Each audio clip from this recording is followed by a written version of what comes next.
in Oregon and Washington for the past 20 years. I have a master's degree in tax law, which means I deal with complex business transactions, business formations, and complex estate planning. And more recently, been doing a lot more international business transactions. James was kind enough to allow me to speak to everyone regarding different business entity structures and how best to protect yourselves when you're running your business. Thank you, Chris. And I think, you know, if you want to go ahead and jump into your slide, I think we've got 3 minutes in here. Let's go ahead and let you start into the presentation. All right. So again, good afternoon. Today's presentation is ScaleUp Mastermind, a closer look at your legal structure and risk. Before we begin, of course, as an attorney, I have to do this. This is my disclaimer. The information provided during this presentation, either verbal or written, is for informational purposes only. It should not be considered legal advice on any subject matter and are for general informational purposes only. Furthermore, the information provided may not reflect the most up-to-date legal or other information. You should not act upon this information without consulting legal counsel. The views expressed during this presentation are solely those of Christopher T.L. Brown, me, in his individual capacity and not necessarily those of Northstar Law Group PS. All liability with respect to actions taken or not taken based on this presentation are hereby expressly disclaimed. So again, this is just for informational purposes. I'm not here to represent anybody. I'm not anybody's attorney. I'm just basically solely for informational purposes. So let's go ahead and get started. And real quick, if you guys have a question or if you need a clarification, go ahead and type it into the chat box. And when there is a break, we'll be able to address those questions. There will be time at the end of the question or at the end of the presentation to address some specific issues as well. And James, as I don't have access to the chat box, if you want to go ahead and read those questions when we do come to a break, I'd appreciate it. Absolutely, I plan to. Okay, so today's presentation basically covers 3 business entities. There are actually a lot more not covered, which could be limited partnerships, general partnerships, joint ventures, business trusts, things like that. But those are kind of out there in the weeds. 99% of the clients that I deal with actually really talk about the 3 business entity types highlighted above. When we're talking about sole proprietorships, LLCs, what are known as limited liability companies, and corporations. To start off, the basic entity considerations when you're just starting a business, here are the things that you need to kind of consider. The first one is ease of use. How easy is the entity to use and operate? We kind of go, sole proprietorships are usually the easiest. Then you go to limited liability companies, and then eventually go to corporations as far as just ease of use.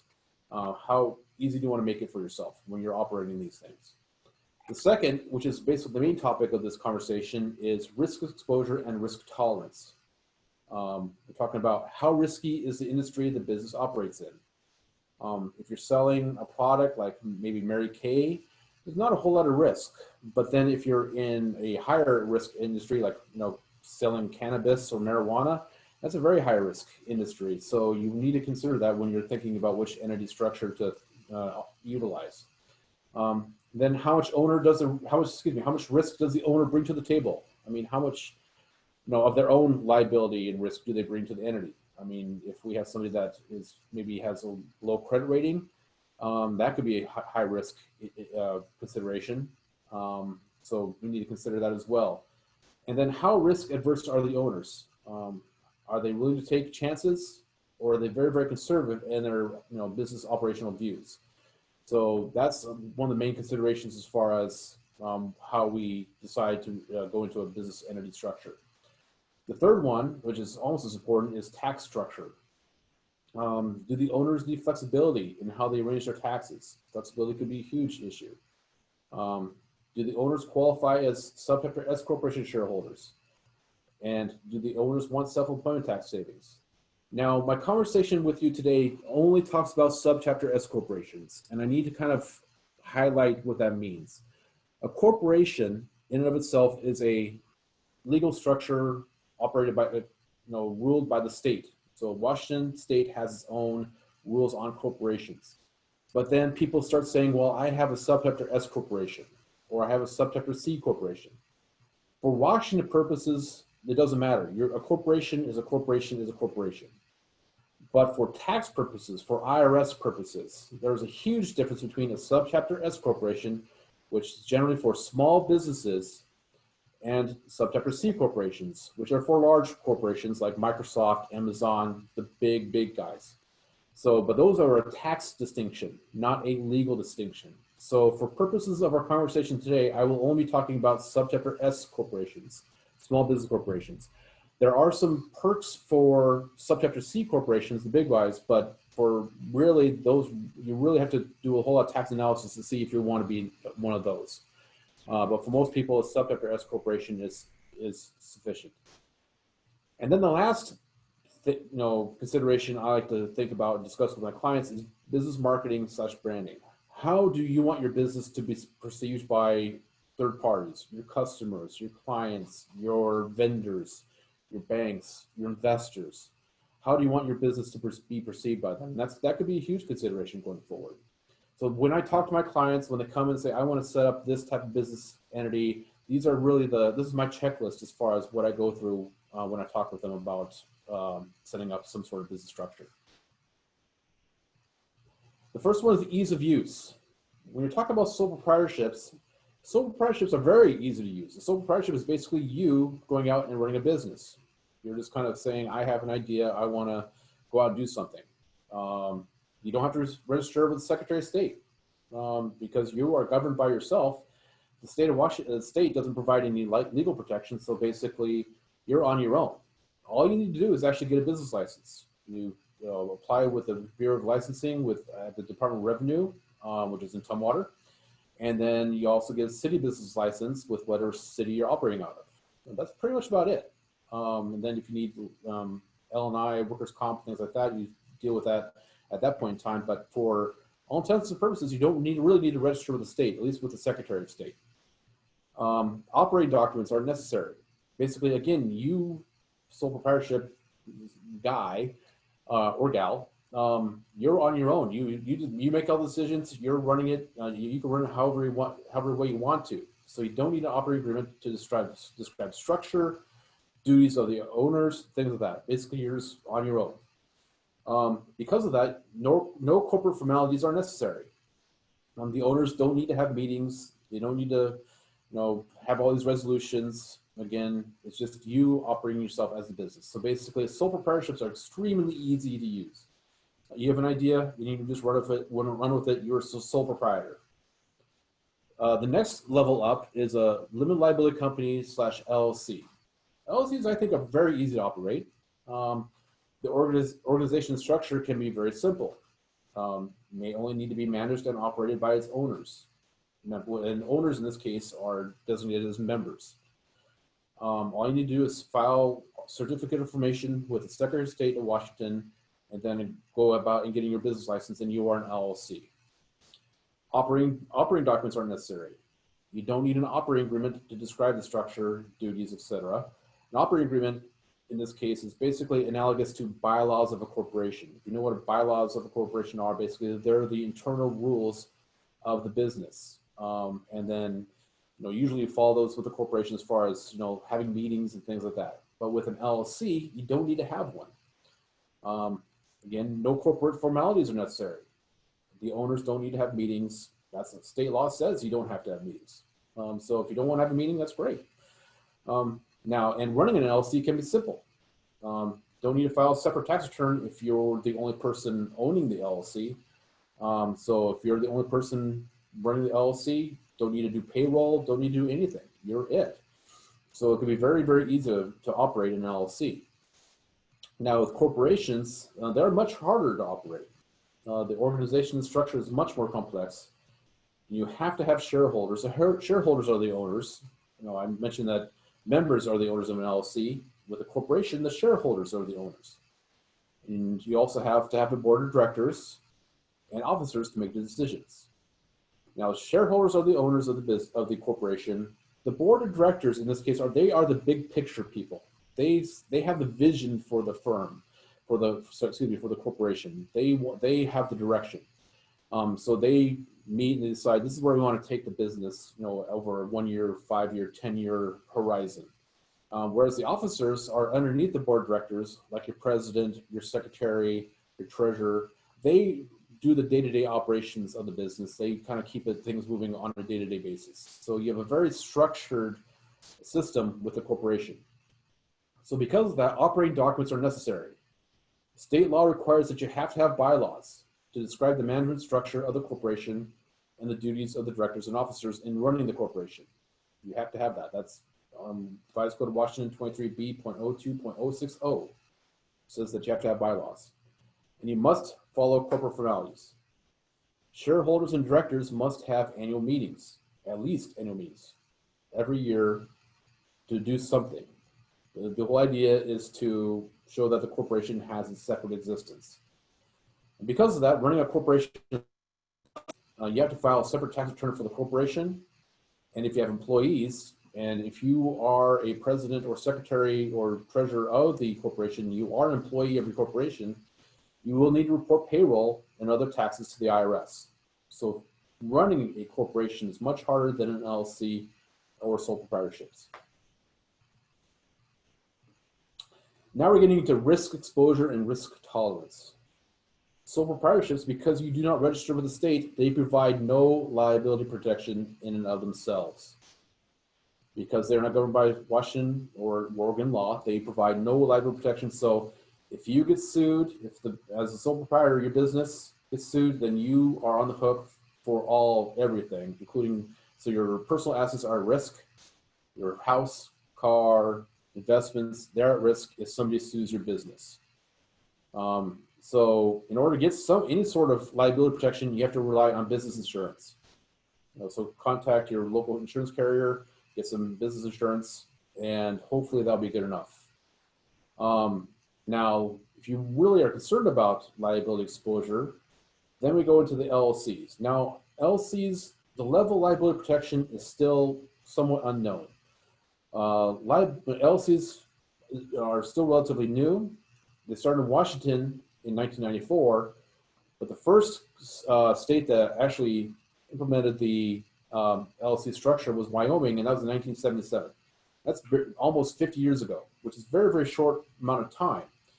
So because of this relative newness, is what I like to call it, the amount of case law is basically, you get lawsuits, they go before a judge and jury, there's a dispute regarding the LLC, but because of the relative newness, there's not a whole lot of cases out there that a judge or jury has decided as far as how far the liability protection actually goes. So because of that, we don't know, and that's why it's uncertain. Now, corporations, they have a high level of liability protection because they've been around forever. They were started in England almost 1,000 years ago. We brought them over on the boat from England, when we founded the U.S. One of the first cases in law school down in Oregon, that was 20 years ago, was a Washington case from 1949 about what not to do with a corporation, as far as what the shareholders and the officers and directors should not do in order to expose themselves to liability. So the legal liability protection law is well established with corporations. Now, each state is different. Some states may provide greater liability protection than others.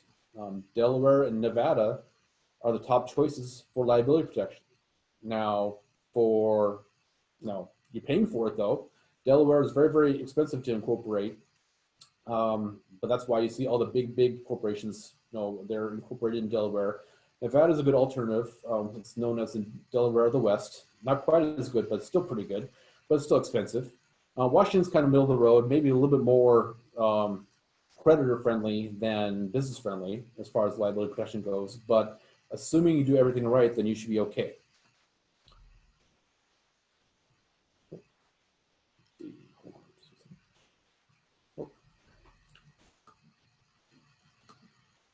Oh, there we go. Now, the importance of liability protection in business insurance. When I mentioned about sole proprietorships, you really have to rely on business insurance. And I always like to bring up the movie The Incredibles. It's one of I believe it's the best Pixar movie out there. But if you recall in the movie, then when Bob Parr, he gets fired from being a superhero, he goes into the insurance business. And when the little old lady comes in and she's trying to file a claim with her insurance company, and Bob goes, "Oh, no, ma'am, we can't help you with that." And here he is on the side kind of writing down what she needs to do in order to present a valid claim. Well, his boss on the right finds out about it and says, "No, Bob, we can't do that. We do not care about our customers. We care about our shareholders." So you have to keep that in mind. So whenever I talk with clients about business insurance, insurance is great, but you need to make sure it provides all the coverage that you need, because insurance companies have a way of not paying if they don't have to. So make sure that, get it, but don't rely on it totally. That's why you need to have a limited liability entity to kind of act as the backstop for insurance, for liability exposure and protection.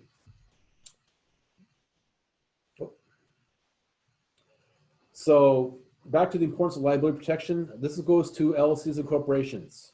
What do these two entities provide? Well, they reduce and eliminate exposure of personal assets to the liabilities and claims of the business. For example, you have your XYZ LLC, that's your business. Your business gets sued because of something. It could be a breach of contract, maybe there's some negligence or something, and your business gets sued. Assuming that everything was done correctly, the owner's personal assets should be protected from those claims. So basically, and that's the whole idea, is get the LLC to act as the shield between yourself and your business assets. So keep that in mind. So, make sure you're running your business correctly and your personal assets will be protected. Now, on the flip side, what most people don't recognize is that it works also in the inverse. Say, for example, that you get in a car accident and you're at fault. Well, the third party can go after you personally, but they can't touch your business assets. Again, the shield works both ways. So if you do everything correctly, then it should provide liability protection from both sides. The whole idea is to keep everything separate. So in order to keep the business separate from yourself, do not commingle assets. And this is one of the cardinal sins of people that come in and say, "I need to fix my LLC or corporation," is that they have commingled their assets. You usually find out that owner has bought personal groceries with the business account, and they do it a lot, or they do personal loans between yourself and the company a lot. They don't, and basically a whole lot of not really a whole lot of separation between the business and the personal stuff. So make sure that you keep everything separate.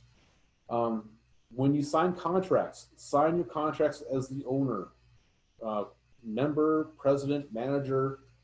Sign in your official capacity on behalf of the business. Do not sign in your own name, just on your own, because again, that kind of tears down that whole protection, the wall that we're trying to keep everything separate from business to the personal. Next one is document everything. If you make a business decision, please make sure to write it down using company letterhead if possible. Write everything down. Don't kind of wing it. Handshake deals are not a great idea because, again, who's to say that you're operating on behalf of the company when you could be operating on behalf of yourself? So again, write everything down. And I know we're trying to get into the paperless society. I mean, especially for lawyers, because we run on paper all the time. But unfortunately, in this case, the more paper you have, the better. If possible, hold business meetings with your partners and document them. If you own a business with your friend, your family, hold business meetings and write down everything that you said. Again, that kind of gives more structure, more semblance, more identity to the business than it is from yourself. Now, you have to be aware that with some of your vendors, like if you want to take out like a loan or for your business to expand, you might have to sign some personal guarantees with your vendors. Now, you can try to avoid them if possible, but you have to understand that, you might have to just do it, and it's just the cost of doing business. It is what it is. And really, the whole idea is not to, quote, screw over your lenders, really. The whole idea of setting up a limited liability company or a corporation is to protect you from unknown claims going forward. Again, those negligence claims or things like that. So again, the idea of setting this up is not to get out of any obligations with people that you generally owe money to, but it's just to avoid those unknowns that might come out into play. The next thing we talk about is tax structure. Sole proprietorships, they don't have a tax structure because you are the business. So basically, whatever the business makes, you make. So a sole proprietorship isn't recognized by the IRS. So all income, losses, deductions from the business, they flow down directly to you. And you report everything on your 1040, Schedule C, if that, even that, and then you basically that's what it is. Now you can elect to be taxed differently, and I'll get into that in just a second. Now LLCs, they're very flexible. If you, business owner, decide to set up a single member LLC, you are the only member, you're the only person that operates it. The default rule is taxation as a disregarded entity. Like a sole proprietorship, the IRS doesn't know about you. They don't care about you. All they care about is that you report everything. So you don't need to file a separate tax return. Everything, again, is filed on your 1040, Schedule C, through your LLC. That being said, you get the liability protection because state law, in this case, governs, but the IRS doesn't know about it and they don't care about it. Now, if you're a multiple member LLC, you form a business with your friend, family members, things like that. The default rule is taxation as a partnership. Now, when you think of partnerships, you normally think that everything's 50-50 or a third, depending on how many people are owners of the business. And that's generally true, although you can, and this is why they're flexible, is that you can allocate certain items of income and losses among the owners of the LLC, depending on particular tax consequences that they may be facing, which could be unrelated to the business. Say, for example, that one of the owners will be generating a lot of income in a particular tax year from another huge investment outside the LLC, but the LLC itself has a lot of losses because this is getting started and basically you just have losses generating. So you can actually allocate a lot of losses to that owner that has a lot of income to offset it, so that way the tax liability may not nearly be as high for that particular partner. Now, you have to do that. Now, there is a day of reckoning later on where eventually everything has to match, even out among all the owners, but for certain particular instances in time, you can make certain allocations of income and losses, things like that, just to accommodate certain owners' tax liabilities. Now, with an multiple member LLC, we can have different classes of interests. Right now, I'm working with a LLC. We have 3 members of it. 2 of the members are investors in the LLC, whereas the other one is contributing services. They're not contributing money, they're contributing services, basically sweat equity. And basically, once the project is done, then the owner of that, then the person that's providing all the sweat equity will get a share of the profits of the venture of the LLC. And you can structure your business like that. So that's why it makes it very flexible as far as LLCs go. LLCs, and with sole proprietorships, you actually elect to be taxed as a subject or S corporation. You have to file Form 8832 to do that. And there's a reason why you may want to do that. Because S corporations are taxed a little bit differently than LLCs are. And it could be for the better. Now with corporations, especially S corporations, they're not flexible. I mentioned earlier, actually, let me rewind a little bit. Corporations, the shareholders in an S corporation, they have to be people, living, breathing people, only individuals. They can't. The shareholders of a subject S corporation cannot be other corporations. It can't be LLCs. It can't be estates, and can't be most trusts. They can't be the shareholders or the owners of the S corporation. They have to be living, breathing people. And foreign nationals that are not green card holders cannot be S corporation shareholders. So basically, only U.S. citizens and permanent residents of having a green card, they are the only permissible subject or S corporation shareholders. So that's kind of one of the warning signs whenever I talk to potential S corporation owners that want to set up an S corp.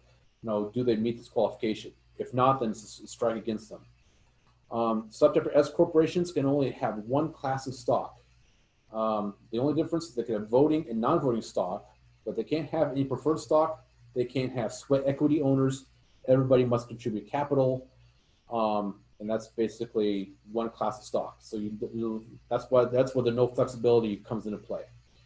And tax treatment, including distributions from the S corporation, follows ownership. So if the S corporation makes a distribution to one shareholder, it has to make a distribution to all shareholders in accordance with their ownership. You can't allocate different things like that.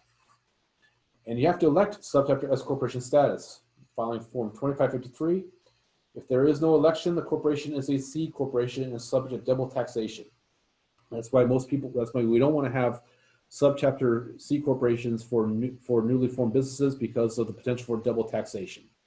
And if anybody's interested about why you might want to be a subchapter C corporation, even if you're just starting out, I'll be happy to answer that question at the end of this presentation. And last one is business marketing. And you see this picture, this is Bob. You know, Bob, he has a kite. So when I think of Bob having a kite, what does he do? Well, if he's a sole proprietorship, Bob has kites. But what is he doing? Is he collecting them? Is he selling them? Is he inventing new wonderful ideas with kites? I don't know. Basically, Bob has kites. That's basically a sole proprietorship in my mind. Basically, we don't quite know what he does. Basically, he's just holding out his shingle as far as Bob's kites. We don't know what he does. Then we go into, then Bob decides that, you know what, I want to actually sell kites. So, but then he forms Bob's Kites LLC. Now, I might be a little bit jaded, but when I think of an LLC for an operating business, if you're doing something, I think of it more as a hobby. I don't really take you that seriously. When I think of LLC, and I'll get into this in a second, but when I think of LLC, I think of hobby. But then Bob decides that, you know what, I'm killing it. I'm making a ton of money. I want to incorporate. So we got Bob's Kites Inc. Now, when I think of, again, because I've been in business for quite a while, I mean, I deal with corporations all the time. But when I see the Inc.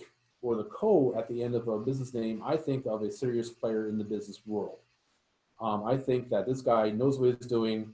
I don't know if he did it or not, but Bob, could be selling kites in China, and that's where kites were invented. But I take him a lot more serious because he had the wherewithal to incorporate.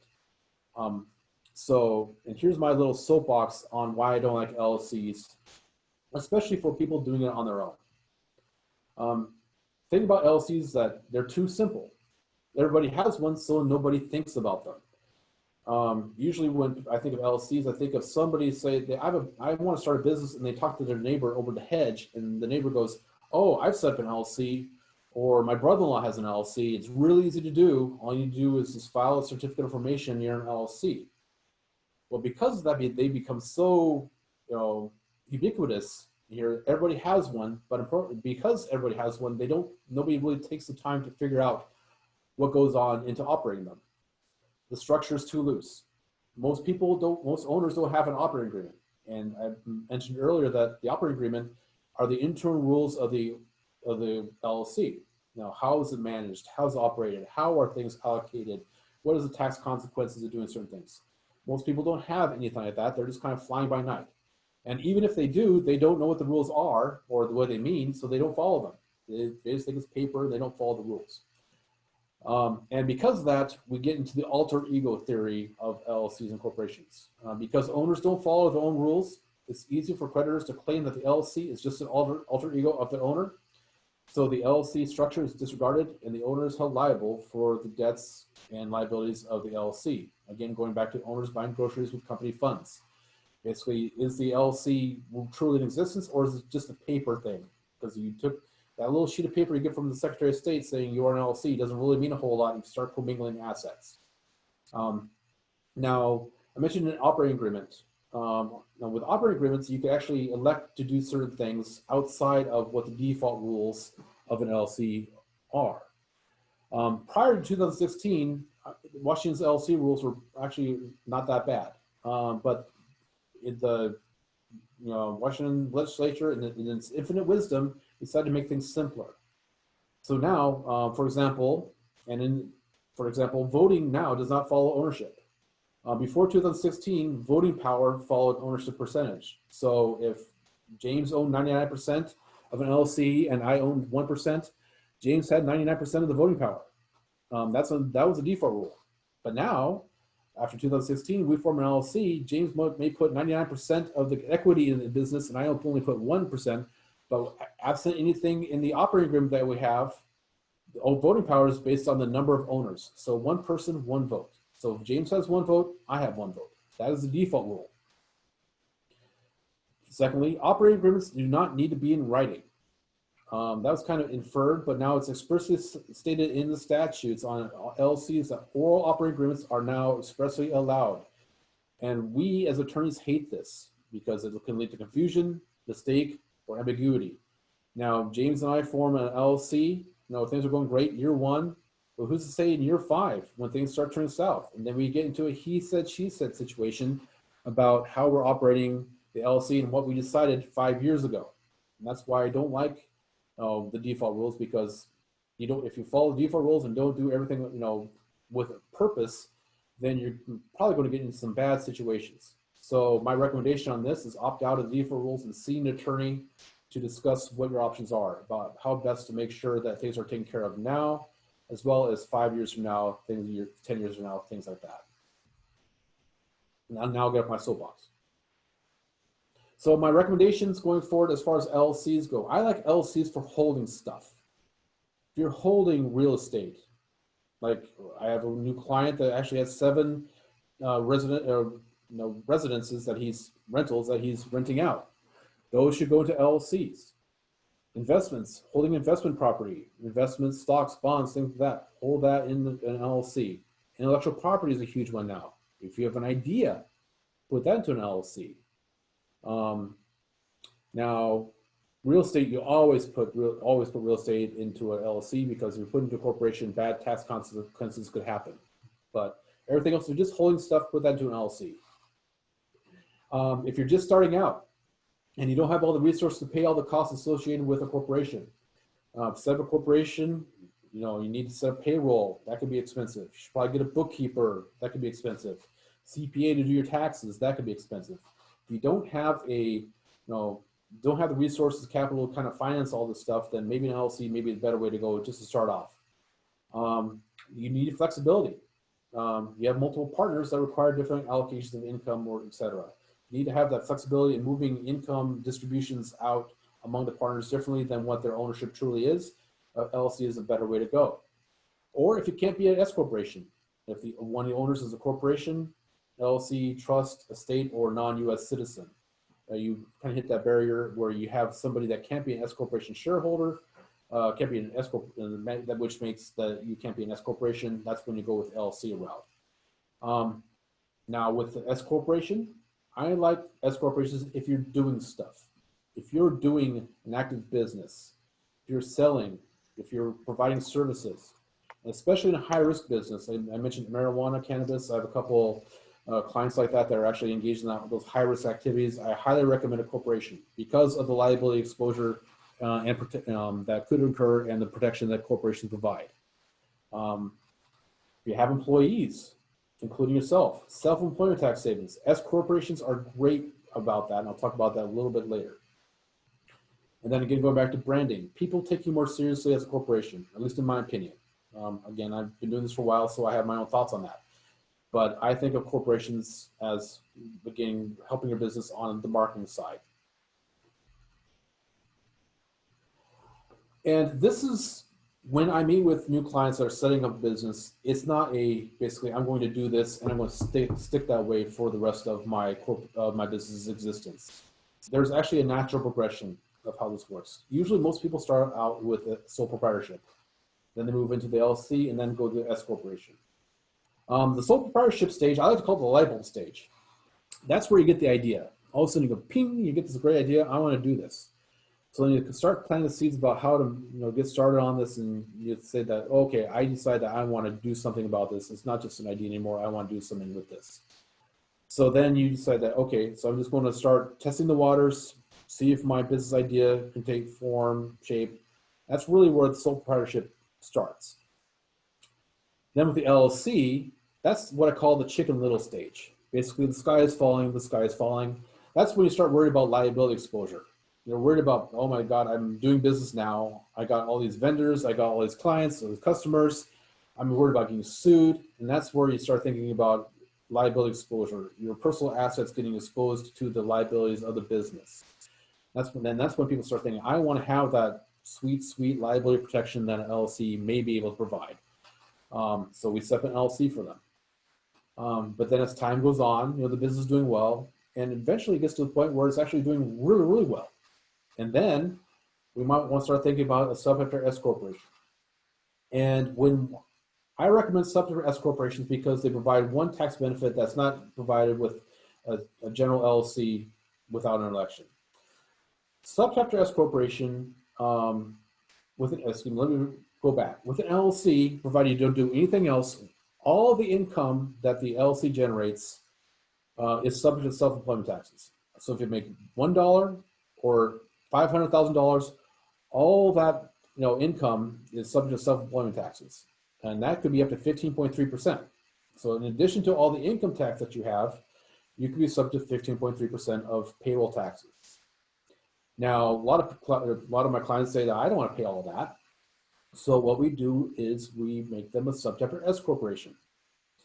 Well, in that case, the owners, the president, I actually did an employment agreement for one of my sub-sector S corporations that I founded. I gave my client an employment agreement. She is the president of her corporation, provided that she pays herself a salary as president, doing the job of what a president of a business does in that industry does, a reasonable salary, and you could justify that salary to the IRS. Say, for example, it's $45,000. Only that $45,000 is subject to self-employment taxes. Now, if the corporation makes $100,000, that it's all income taxed, but there's no self-employment tax on that $55,000, which is the difference between the $100,000 and the $45,000 that the owner is paying herself as a president. So you can still take the money out of the corporation, but that's not as salary. That's as a distribution / dividend to a shareholder. But that $55,000 is not subject to self-employment taxes, which is why a lot of people decide to take that route, and they decide to elect to be taxed as a sub-sector S corporations. And I said that LLCs can elect to be taxed as a sub-sector S corporation, and up until 2015, that usually was the case, because it was really kind of hard to convert a LLC to a corporation under Washington law. What you had to do is actually form a new corporation and merge the LLC into a corporation and then actually become a corporation in order to get additional liability protection. But if people decide now, after 2015, Washington changed this law. So now it's actually, you can convert your LLC to a corporation. So my idea and my recommendations is that if you are an LLC and you want to be taxed as a sub-sector S corporation, why not be one legally? Because again, corporations under Washington law provide much greater liability protection than an LLC. And corporations used to be a lot harder to do. Now with the new conversion statute, they're relatively easy to do. Don't even have to change your EIN number. Really the biggest hurdle to overcome is actually changing your marketing, because you're no longer an LLC, you're an Inc. So now, if you look at the bottom of the slide, there is a danger. If you have an operating agreement and as an LLC that has partnership tax language in it, and you convert to a sub-sector S corporation, you could invalidate the S election, which could lead to C corporation treatment. So, and that's actually, I found that out with one of my clients last year. They were an LLC for quite a long time, and then they converted to a sub-sector S corporation status. They never changed their legal structure to a corporation until I did it at the end of last year. And if the IRS got wind of that, they could have invalidated their sub-sector S corporation election from 5 years ago and treated all of their income earnings as sub-sector C corporation income, which could have been disastrous for them. So if you do decide to convert from a LLC to a corporation and you have an operating agreement that has partnership tax language in it, get rid of it, or just convert straight to a corporation under Washington law. Hey, Chris, got a quick question from one of our. Yeah. Oh, So Jim Gerner asked if I have a DBA, can I ignore my LLC name for the most part in advertisements? Yes, but what I would do, I'm going to use a business card as an example. If you have your DBA on your business card, says, I don't know, called Joe's Plumbing, I don't know. And then, then you have, I would recommend having at the bottom of your business card, or on the back at the bottom, I would have your legal entity name at the bottom. So that way people know that you are operating as a legal, business entity under Washington law. So that way they don't have to go searching for it, because if they don't know about it, then they might just automatically sue you personally. So as long as people know about it, some indication maybe at the bottom of the advertisement, if you're doing TV ads, maybe have like a little notation at the bottom of your commercial saying, Joe's Plumbing DBA, XYZ Inc. DBA Joe's Plumbing. Have that at the bottom so that way people know that there is a business out there. That's fine. You don't have to, but that's my recommendation.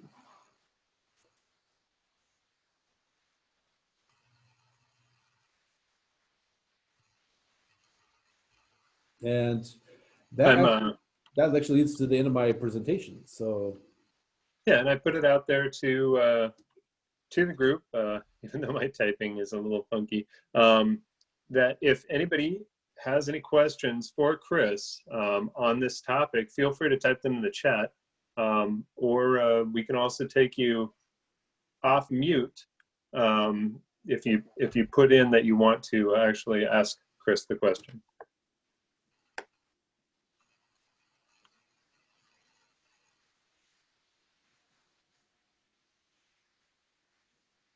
So we'll give people a second here to type in their questions.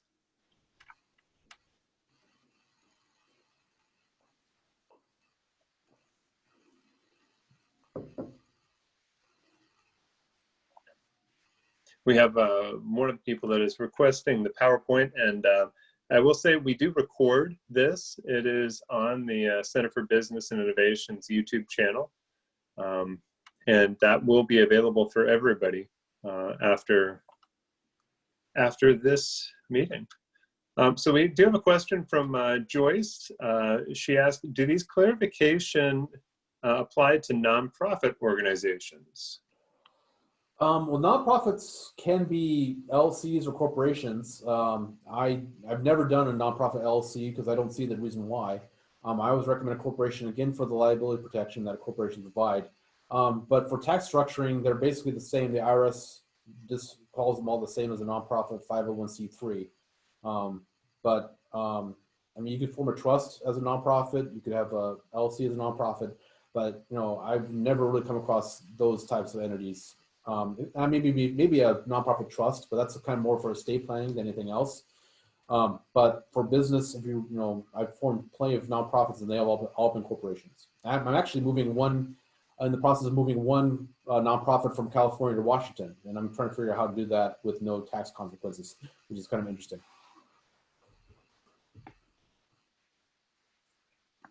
And Brian Johnson was just chiming in there, says that he's known Chris for 10 years and is very happy with him, and that you actually set up his S corporation. I did about 3 years ago, about 2.5. So we've got a question from Elizabeth, and she's asking, what is the difference / benefit of being a Washington state nonprofit and becoming a 501c3? Well, the 501c3, that is a nonprofit. That's, again, 501c3 is a IRS designation. Now, there are other nonprofits too. Because Internal Revenue Code 501 hits a lot of nonprofits. Only one portion of it is a 501c3, and that's a true nonprofit. Other ones like 501c4, there could be trade groups, which are not profits, but they're not truly charitable organizations. But and basically it's more of a tax distinction versus a legal distinction. So when I think of a Washington nonprofit, it could be a nonprofit corporation, it could be a nonprofit LLC, it could be a nonprofit trust. It's all about, that's a legal structure, but the tax designation really kind of depends on what your entity actually does. Is it charitable? Is it for political purposes? Is it for a trade organization? That kind of runs throughout the entire gamut. So while a Washington nonprofit can be a 501c3, Washington nonprofit could be a trade group, could be a political group, whereas that being said, a 501c3 could also be a LLC, could be a trust. So yeah, so that's a distinction between a legal entity and a tax designation. Thank you, Chris. I think that clears up some of the confusion on that front. I know that a lot of people, when they think 501c3, they think it's synonymous with a nonprofit, and as you just clarified, that the 501c3 is just a tax designation. Right. And usually, I mean, when I think of nonprofit, I generally think charitable giving. Usually it's charitable, scientific, educational, which is governed under Internal Revenue Code 170. Which basically, when you give a charitable gift to somebody, like an individual gives a gift to a nonprofit, the individual's, their gift is non-taxable under Section 170 of the Internal Revenue Code. That's the flip side of the gift. But usually, when I think of nonprofit, it could be anything. It's except for, really, that's kind of the catch-all for all these other groups, like a political action committee or a trade or association, like a chamber of commerce or something. The 501c3 is more of a catch-all as far as it's really truly charitable. You're really doing out of the kindness of your heart, or religious, for a church, scientific. You're trying to promote education, scientific research, things like that. That's really a 501c3. We have a question from Jim asking if you could briefly describe a B corporation. Oh, geez. They're still so new. Basically, a B corporation is basically, it is a for-profit corporation, but you really have to, it's more of a social purpose organization, whereas actually the general community as a whole is deemed to be a shareholder in a almost altruistic sense. I really don't deal with those because they don't really come up very often, and because they're still so new, so I really can't give more information on that because I really haven't been approached about that. But usually when I think of a B corporation, I think of those organizations that really have a social purpose driven. They want to do something good for the community, but they also want to drive a profit too. But profits to the shareholders, which is what a general corporation is.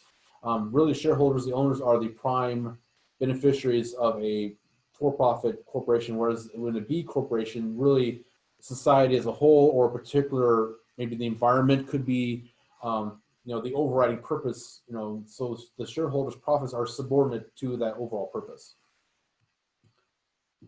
Yeah, and Lee chimed in and said that the B corporation requires that triple bottom line: people, profits, and the environment. Right, exactly. So yeah, you got to, the overall community is deemed to be a shareholder. Thank you. Mm-hmm. Yeah. So, do we have any other questions? Is there anybody that'd like to chime in and talk to Chris here?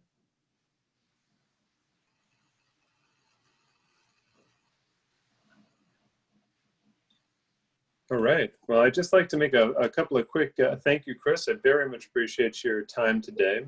Mm-hmm. I'd like to make a couple of quick, just a quick note about, Chris Brown is an exceptional attorney. He's been around I've known him for more than a decade. You'll ask around town and you'll hear the same thing that Brian and I have both said. If you have questions, please feel free to follow up with Chris. I know that he will be able to help you with that on a number of different fronts.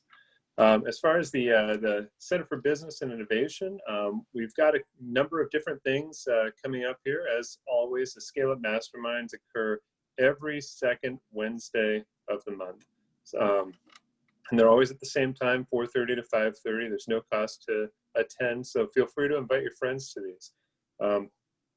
Additionally, we're going to be hosting some L&I training here over the next month, over October. An interesting thing about business requirements, right? I bet you didn't know that every single business has to have an accident prevention plan according to L&I. So good training there to find out those ins and outs of L&I. Additionally, for those who are in the manufacturing sector, there is Impact Washington, which can help out tremendously in process and design improvement and industrial hygiene and safety. And again, another free resource to businesses that definitely should be taken advantage of, because there's a lot of really good business resources in Washington, and at the Center for Business Innovation, we really pride ourselves to being able to offer that. So with that being said, I think this is the end of our ScaleUp Mastermind. I will send out a link to our YouTube channel, which will have this recording so you can review it later, as well as showcasing the slides. So if you'd like to review those later as well. Chris, again, thank you so much for joining us today on ScaleUp Mastermind. And I hope everybody got some tidbits of information out of this. And we look forward to seeing you next week. Thank you very much, everyone. Take care.